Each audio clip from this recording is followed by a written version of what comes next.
하나님 주신 말씀 예레미야 46장 27절과 28절 두 절의 말씀을 함께 보시겠습니다. 예레미야 46장 27절과 28절 두 절의 말씀입니다.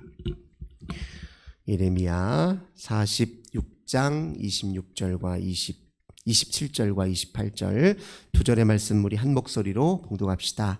내 종 야곱아 두려워하지 말라. 이스라엘아 놀라지 말라. 보라 내가 너를 먼 곳에서 구원하며 네 자손을 포로된 땅에서 구원하리니 야곱이 돌아와서 평안하며 걱정 없이 살게 될 것이라.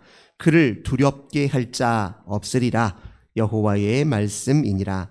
내 종 야곱아 내가 너와 함께 있나니 두려워하지 말라. 내가 너를 흩었던 그 나라들은 다 멸할지라도 너는 사라지지 아니하리라. 내가 너를 법도대로 징계할 것이요 결코 무죄한 자로 여기지 아니하리라 하시니라. 아멘. 오늘도 주님과 함께 하루를 시작하시는 우리 모든 성도님들 하나님께서 하늘의 크신 은혜와 평화 가득 부어주시길 주님의 이름으로 간절히 기원합니다. 오늘 본문의 말씀 통해서 이스라엘로 살라 이런 제목으로 함께 은혜 나누도록 하겠습니다. 바벨론이 이제 세력을 확장하여서 이스라엘이 있었던 그 가나안 땅으로 이제 그 세력을 확장해 나아가는 데 있어서 이제 가장 큰 저항 세력이 애굽이라고 하는 나라였습니다. 근데 바벨론도 종국에는 이 애굽을 침략하여서 그들의 손에 넣을 이제 계획을 가지고 있었습니다. 이 애굽은 이 바벨론 세력들이 아수르라고 하는 큰 나라를 이제 멸망시키기 직전에 있을 때 아수르라고 하는 나라를 지원하기 위해서요, 이 이스라엘 땅을 관통해서 그 아수르 제국이 있었던 병방구까지 이제 이동을 했는데요. 그때 그 애굽이 이스라엘을 관통하여 이동할 때 그것을 저지했던 왕이 누구냐? 요시야 왕입니다. 이 요시야 왕은 그 이스라엘의 종교 개혁을 했던 이제 인물이죠. 다윗의 부활이라 할 만큼 이스라엘 사람들에게는 매우 존경받는 왕이었습니다. 근데 그때 그 애굽의 이동 경로를 막아섰다 그들을 저지하기 위해서 이제 싸움이 벌어졌는데 그 전투에서 요시야 왕이 그만 이제 죽고 맙니다. 그래서 그의 아들 아하스가 이제 그 뒤를 이어서 왕이 되었는데요. 이 왕위에 등극한 지 얼마 되지 않아서 이 애굽이 그 요시야 왕의 행태가 이제 못마땅했고 이제 그것을 빌미로 해서 이스라엘을 향한 유다를 향한 그 지배 패권을 더 강하게 장악하기 위해서 여호아하스라는 왕을 포로로 끌어가고요. 대신에 누굴 왕으로 앉혔냐면 요시야 왕의 또 다른 아들인 엘리야김이라는 왕을 이제 왕으로 앉혀요. 이 왕을 그렇게 세운 이유는 이제 친애굽 정책을 쓰도록 하기 위해서 그 왕을 앉힌 겁니다. 그리고 이름을 여호야김이라고 이름을 바꾼 거예요. 그 여호야김 통치 이후로 계속 친애굽 정책을 썼던 것입니다. 그래서 그때가 이제 요시야 왕이 죽던 해가 주전 609년이었습니다. 그래서 이때 이 죽음 이후로 여호야김 왕이 등극한 이후로 애굽에게 이제 의존하고 있었단 말이에요. 근데 이제 바벨론은 계속 그 세력을 남쪽으로 계속 확장하면서 마침내 아수르도 멸망시켰습니다. 그래서 이제 아수르가 멸망한 이후에 애굽과 바벨론의 이제 큰 전투가 벌어졌어요. 그 전투가 주전 605년에 있었던 이제 갈그미스라고 하는 전투입니다. 이 전투가 이제 바벨론이 남쪽으로 더 세력을 확장해서 마침내 애굽까지도 침략하게 된 아주 중요한 분수령이 되었던 전투예요. 매우 역사적으로도 잘 알려진 아주 유명한 전투인데요. 이때 이제 바벨론이 애굽을 무찌르게 됩니다. 근데 오늘 우리가 함께 읽었던 이 예레미야 46장은 바로 그 갈그미스 전투를 직전에 둔 상황에서 예레미야가 이제 했던 예언의 말씀이다. 이렇게 이야기할 수 있을 것입니다. 당시에 이 여호야김 왕은 친애굽 정책을 썼단 말이에요. 그래서 그 상황에 대해서 이 예레미야는 이 이스라엘을 향해서, 유다 백성들을 향해서 뭐라고 예언하느냐, 한마디로 이렇게 간단하게 이야기할 수 있는데 46장 24절부터 26절까지만 읽도록 하겠습니다. 24절부터 26절입니다. 딸 애굽이 수치를 당하여 북쪽 백성의 손에 붙임을 당하리로다. 만군의 여호와 이스라엘의 하나님께서 말씀하시느니라. 보라, 내가 노예 아몬과 바로와 애굽과 애굽 신들과 왕들 곧 바로와 및 그를 의지하는 자들을 벌할 것이라. 내가 그들의 생명을 노리는 자의 손 곧 바벨론의 느부갓네살 왕의 손과 그 종들의 손에 넘기리라. 그럴지라도 그 후에는 그 땅이 이전같이 사람 살 곳이 되리라. 여호와의 말씀이니라. 한마디로 무엇을 얘기하느냐, 애굽을 의지하지 말라는 거예요. 그리고 바벨론의 재앙을 피할 생각도 하지 말라는 겁니다. 애굽도 의지하지 말라고 그러고 바벨론의 재앙을 피할 생각도 하지 말라고 합니다.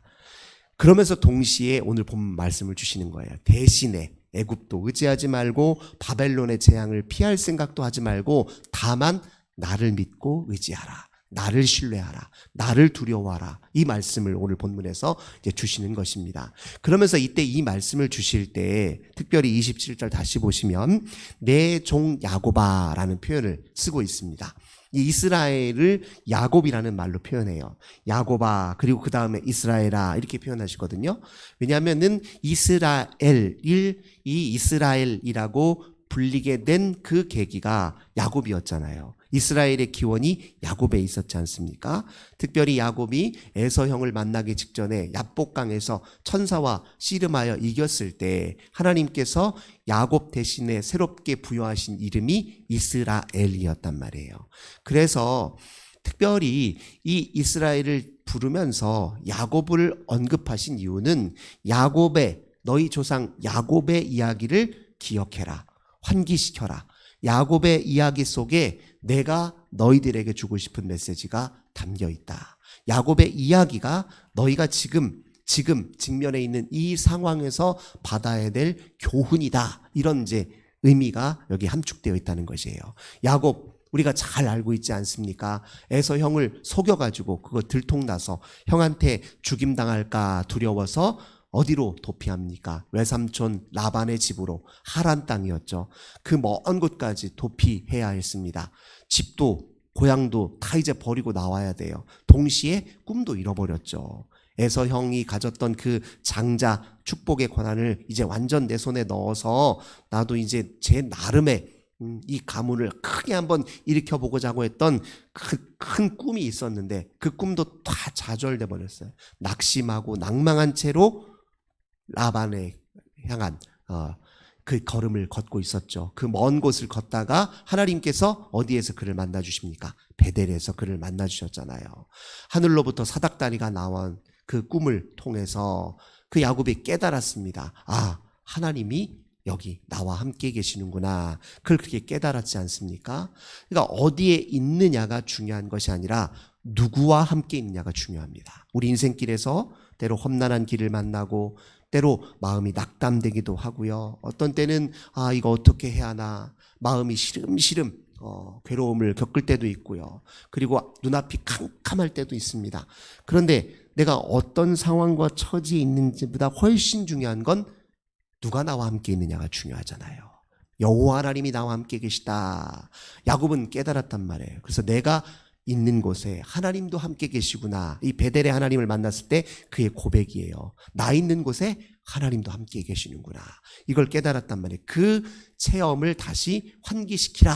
이런 의미이기도 합니다. 동시에 야곱은 또 라반 집에 도착했을 때 외삼촌 라반에게서 철저하게 속임을 당했어요. 20년 세월 고생했습니다. 그런데 라반은 비록 야곱을 속일지라도 하나님이 결국 그 모든 세월들을 다 보상해 주셨단 말이에요.